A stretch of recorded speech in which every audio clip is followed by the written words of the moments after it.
What is going on, Steno Squad? Welcome to the Lady Steno podcast, where I chat with the brightest real-time providers in the field of stenography. And if you are seeking plenty of freebies, priceless advice, and tips for perfecting your steno skills, check out the new Facebook group, Steno Student Success.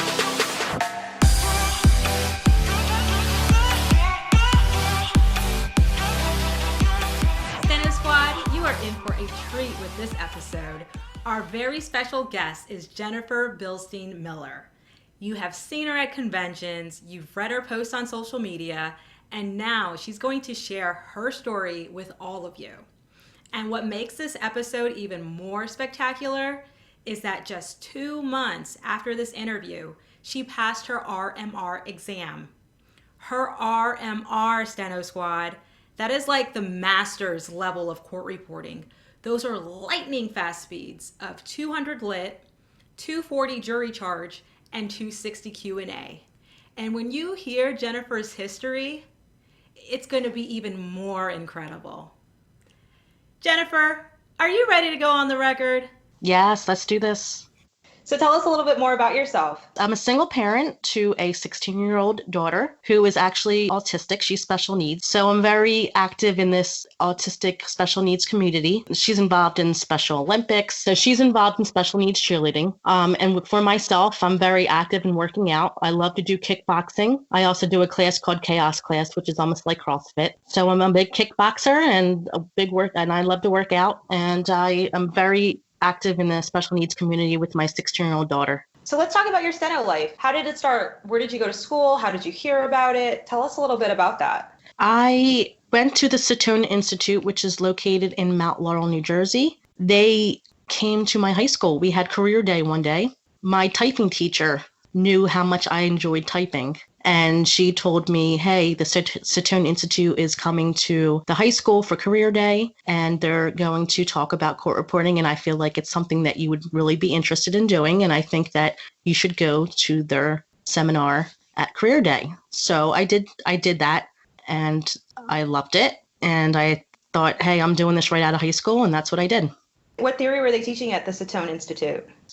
The theory that I had was called the real-time theory. I was lucky enough to be the first year ever in the court reporting industry to start teaching a theory that was real-time. So at that time, because it was the first one, they weren't sure what to call it. So they just called it the real-time theory. How long did it take you to learn that theory? And then how long did it take you to graduate?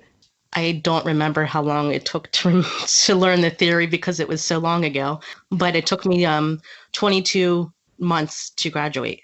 Oh, that's pretty fast. Were other people that were in your program, were they able to graduate around the same time? I think I had 3 other people graduate with me at the same time. I attribute the fast graduation to the fact that I went to court reporting school a month after I graduated from high school. So at that time, I didn't have any children. I wasn't married. I still lived with my parents. So I was able to go to school and practice all the time. I mean, I practiced every single day. I went to school from 9 to 5, came home, practiced for an hour. My whole life was devoted to court reporting school. And then the classes were Monday through Friday as well? The classes were Monday through Friday, 9 to 5, correct. And then they gave us homework to do when we got home. And I remember my favorite thing to use when I did my homework was the metronome. And I thought that was a phenomenal instrument to use while you're doing your homework and practicing. How would you use the metronome? The metronome gives you a beat and you have to constantly stroke to that beat. So it makes you stay focused and not hesitate on your strokes. Is that something you would use when like a word list or finger drills, or how would you use it? On anything. It makes you stay on your strokes and not to hesitate your strokes. They would give us a sentence and we would have to write each word like 3 times. And I would write each word 3 times to the metronome. After the 22 months you finished, did you start working in New Jersey right away? No. So when I graduated, I started working in Philadelphia. I'm not sure why I did that, but I started working in Philadelphia, and in the state of Pennsylvania, you don't have to be certified, although you do have to be certified in New Jersey. I started working in Philadelphia, and I worked in Philadelphia for I still work in Philadelphia now, but I didn't work in New Jersey at all for about 15 years. And do you think any of it had to do because of the certification? I think I just got comfortable working in Philadelphia, so I got lazy and didn't want to take the certification because I knew that I couldn't work in New Jersey unless I was certified, and I was comfortable working in Philadelphia, so I was okay not having to have that certification, and I was okay not working in New Jersey at that time. Right, because eventually something changed. You have a bunch of certifications now. What made you decide to get certified? So one day my agency kind of threw me into doing real time. They knew I could do it. Obviously, I was scared, as is everyone else. They made sure I got all my equipment to do real time. And every time they would ask me to do a real time job, I would say, no, I'm not doing it. I'm too scared. So one day they gave me my job information for the next day, and they called me at 6:00, and they said, it was too late to give the job up, they called me at 6:00 and they said, oh, by the way, tomorrow's your real time job and you're going to do it. So I cried and I was scared, but I did it. And I did amazing. And I was so happy and I made so much money. And I said, I'm going to continue to do this all the time. So I started doing real time. And about 6 months later, to go back, when you do real time jobs, they give you a previous transcript to research the case. They give you the witness's name, so you have to research the witness's name. So on that transcript, I would see the previous reporter who would be doing these cases, and everyone was certified. Everyone had the RPR, they had their real-time certification, they had the RMR, and I didn't have anything at all. And I said, listen, I'm good. I can do this. There is no way I should be doing real-time jobs if I'm not certified. So I said, I'm going to be certified. I want to have those initials after my name, just like everyone else who does real-time. So I decided to take my RPR, and I passed my RPR, and then I decided to take my real-time certification, and I passed that. And then soon after I did pass the RPR, I became certified in New Jersey as well. And I started working in New Jersey, and I also became a board member for my state association in the state of New Jersey. How long had you been a reporter when you first sat for the RPR? 15 years. And I have to say, I regret that 100%. I should have done it right from the beginning. And I tell every student that I talk to, because I am a mentor just for students, I tell every student that I talk to, I did it the wrong way. It took me 15 years to finally decide to get certified. And I think that you should definitely get certified right out of school. Why is that? Number one, when I did get certified, and doing real time, I doubled my income. Agencies saw that I was certified, so of course they trusted me more than someone who's not certified. I also got higher page rates because of my certification. So every certification that I did receive, not every agency, but a couple of my agencies gave me higher page rates because I'm certified and my certifications. And I feel like they would ask me to do a job first because I have a certification, and then someone else who doesn't. I want to talk about the higher page rate, because I've heard about that when it comes to working as an official. But are you saying that even with these court reporting agencies, you were able to negotiate a page rate with them simply based on your certification? I do. And I will give the agencies my page rate. And if they come back with a figure that I don't think is appropriate, I email them back and I say, listen, this is the certifications I have. So my point being is, if I'm going to negotiate a higher page rate, I better have the proof to back it up that I deserve that higher page rate. And the certifications is the proof that I have backed up to prove that I need higher rates and that I deserve higher rates. Absolutely. While we're talking about rates and money, let's just go to the question that everybody seems to love to hear the answer to, is what was your most lucrative assignment as a real-timer? And what was the case about? So I would say last year I had a bankruptcy case. Bankruptcy cases are fun because there's a lot of law firms involved in the case. They all wanted real time. They all wanted a rough draft. They all wanted a daily. So that one day I made $8,000 in one day. That was probably the most I've ever made in one day on a job. That's insane. Yes, it felt wonderful. Oh my gosh. Oh my gosh, that's a lot of money. Imagine if every day was like that, though. I wish. I wish. Right. That's really good to like be able to see that you were able to do that, and in one day, it just shows you how fortunate you are to know about this field and to excel in it. Absolutely. I always say this field is awesome because you decide how much money you make. You want to work every single day, all day jobs, or you don't want to make as much. You want to work 1 day a week, 2 days a week. You're in control. The $8,000 day, did you feel like it was an easy day, or did you feel like you earned every bit of it? Like, how did you feel in terms of maybe the terms of difficulty to the pay? So the bankruptcy case, I have to say, was a very easy job. Bankruptcy cases are to me, are a lot easier than the jobs that I usually do. So I usually do patent pharmaceutical cases. And recently I had a case that I had 7 depositions in the last 2 months. And it was definitely the hardest case I have ever had in my 22-year career as a court reporter. It was pharmaceutical patent litigation case, and the witnesses were all biochemical engineers, and they were all from different countries, so they all had accents, and it was very, very technical, and it was very hard. So it was very good money, so that's why I kept on taking it. I couldn't say no to the money, but yes, it was very difficult, and I had my last one last week, and I want to throw a party that I don't have the case anymore. I mean, again, like I said, I'm upset because it was very good money, but every time I worked on the case, my scopist and I wanted to cry because it was very hard. But we got through it, we got it done, and when we get that paycheck, we'll be very happy that we took it. Well, did the job get easier? Was the fifth deposition easier than the third deposition? Easier in that I knew the technical terms, but again, the witness had accents. So no matter how much you are familiar with the case and no matter how many times you've had the case, when the witness has an accent, it's still hard. And so how did you work through that? I would mark the deposition, and I would ask during the break for the witness to clarify.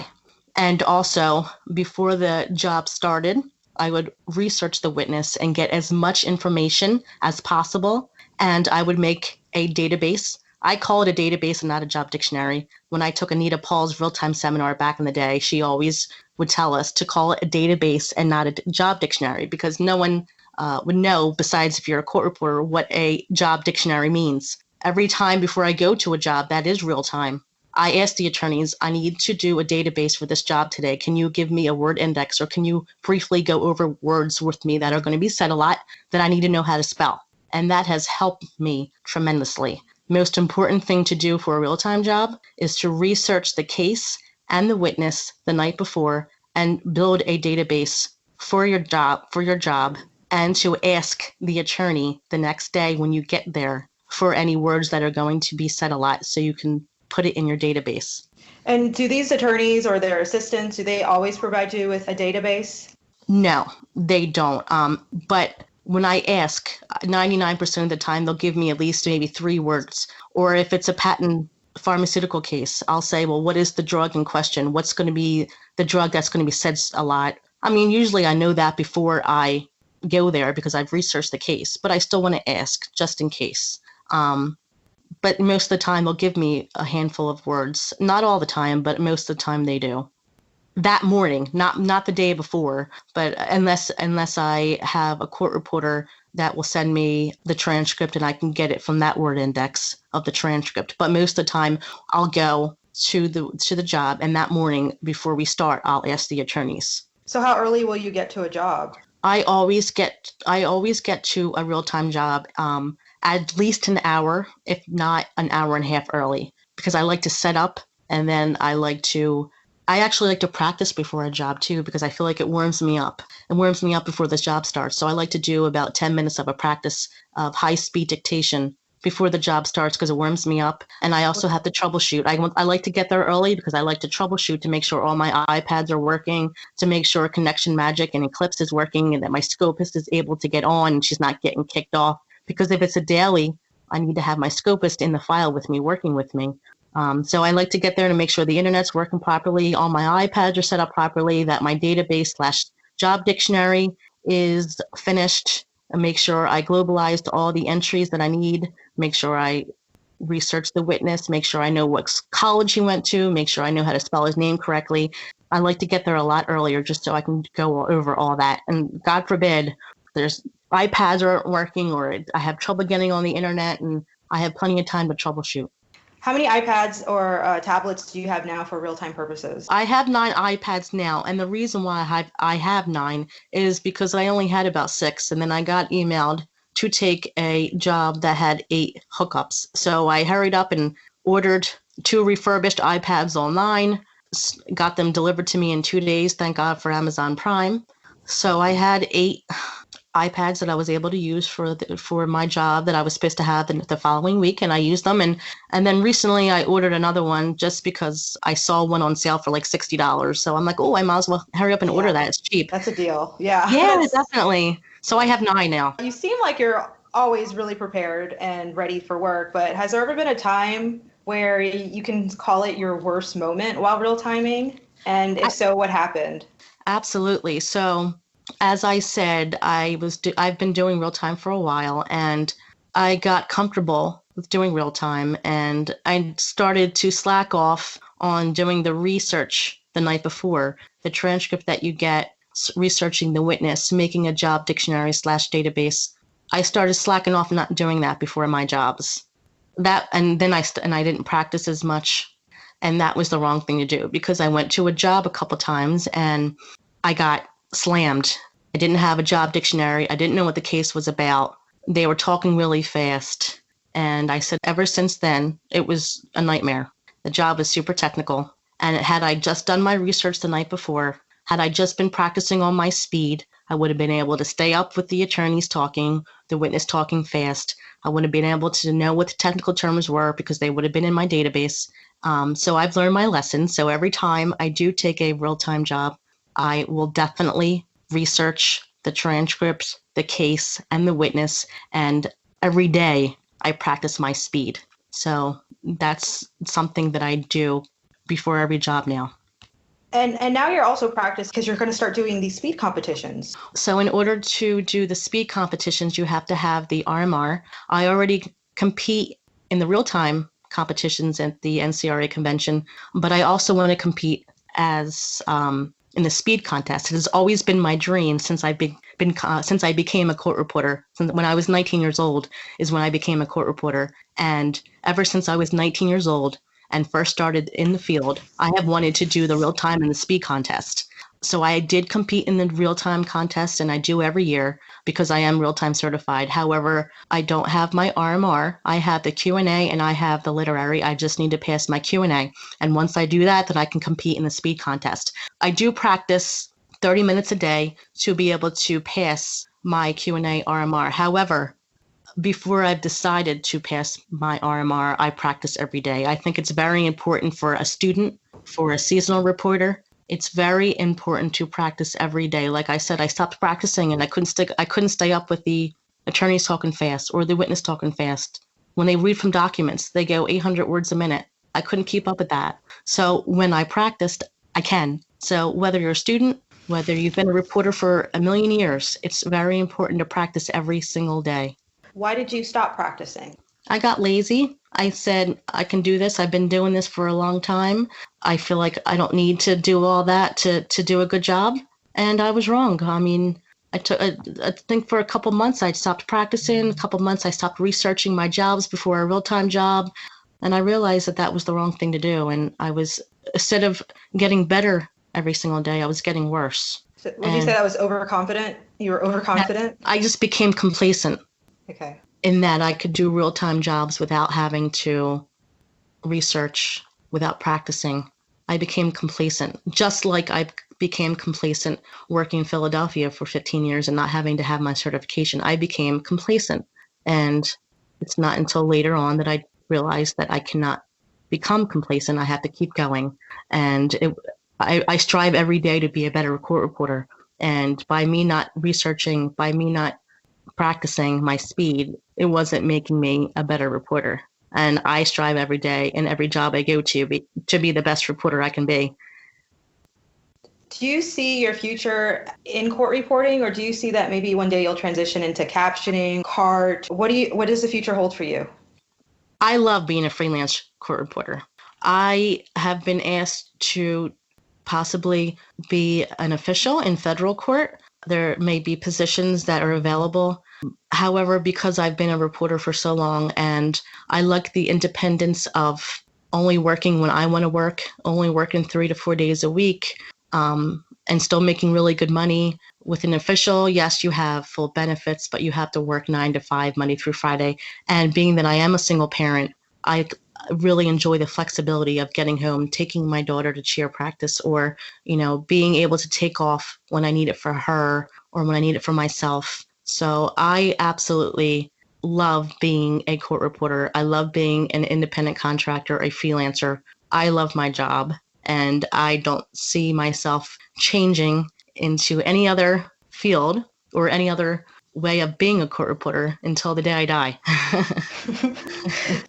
I'm sure being a freelancer helps, but you have a lot else going on. I mean, you're on the board, you're a mentor, you're teaching a Project Steno class for the last 6 months. How do you manage this work-life balance? Well, I think the only reason why I can balance it is because I'm a freelancer. I also have a scopist, so I don't scope any of my jobs. So I take the deposition and I do the rough draft. 99.9% of my jobs are real time, which require a rough draft. So after I get done my rough draft, I send it to the attorneys or the agency who sends it to the attorneys, and then I send it to my scopist. And my scopist will scope my transcript for me and then send it back to me, and I do the finished product and send it to my agency. So I feel like having a scopist and being a freelancer gives me a lot of flexibility to be able to do other things that I need to do in my life besides court reporting. In the last 5 years, you have been a board member and treasurer for the state of New Jersey, the Court Reporters Association. What made you decide to be part of that group, and why was it so important to you? Well, being that I'm so passionate about court reporting, and everyone knows that because I voice it a lot, I was approached by someone on the board already, and they asked me if I would like to become involved in the state association. And it's very, very important to become involved in your state and in your national court reporting association. It's very important. And I said, well, what better opportunity to help out our field and to show everyone how passionate I am about it than to become a board member and to help out as much as I can with my state and for the court reporters in my state. So that's why I became a board member. Now, I'm sure New Jersey is facing the shortage that all of us are experiencing with the shortage of reporters, the shortage of students graduating or even enrolling in programs. And I think it's awesome what you're doing with Project Steno and the fact that you mentor students. What is some advice that you can give to students out there right now, and how they can get from where they are now to where maybe eventually where you are as a real-time writer? The most important advice I would give to a student is practice. Right now, you need to concentrate on your writing, concentrate on practicing, concentrate on getting faster. That is what you need to do as a student, is worry about practicing. Practice as much as you can. Do you have an hour suggestion? Like how many hours a day? Yes. After I did my schooling during the day, when I was a student, I would always practice an hour a day with my metronome at home. I think a student should practice for at least an hour a day. I practice for 30 minutes a day, and I'm a working court reporter. So I think the students should practice for at least an hour a day. And what about for the working court reporters? Let's say they're maybe just doing expert depots here and there. They're doing a lot of car accident work, interpreter jobs. What suggestion would you give them so that they can now start doing these big money pharmaceutical cases like you're doing? When you first start out as a court reporter, you have to do the car accident cases, the workers' comp. You have to get the experience. You can't start out doing the high profile patent cases until you get the experience. And I also did mention that I have a scopist. I would definitely suggest that when you start working as a court reporter that you don't use a scopist, because you need to build your dictionary. You need to build your dictionary as much as you can. Every word that you have ever heard that you don't think is in your job dictionary, you need to put it in there. So when you're practicing, if you come across words that aren't in your dictionary. Make sure you put them in there as much as you can. Build your dictionary, get experience, practice to hard dictation, technical dictation, because you'll get practice that way on taking the harder jobs, and you'll also build your dictionary that way. What do you think about adding misstrokes to your dictionary? I used to add misstrokes to my dictionary, but I have a software called Eclipse that has magic translation, and I feel like 99% of the time, the magic translation will fix my misstrokes. So I don't add them now where I did before. So maybe when you first started as a court reporter, while magic translation starts working better, the longer you've been a court reporter, the more that it knows you're writing. So in the beginning, I would definitely add the misstrokes to your dictionary. But after a few years, you don't need to add every single misstroke to your dictionary. But I would add the ones that you do the most. I would add the ones that you feel you definitely are going to keep writing that way. Or if you misstroke all the time, change the word. You don't have to stick to what your theory was. You can change the word to you feel is better for you, so you don't misstroke it every time. What is the best advice, steno-related advice, you have received? To keep going for your certifications and not giving up.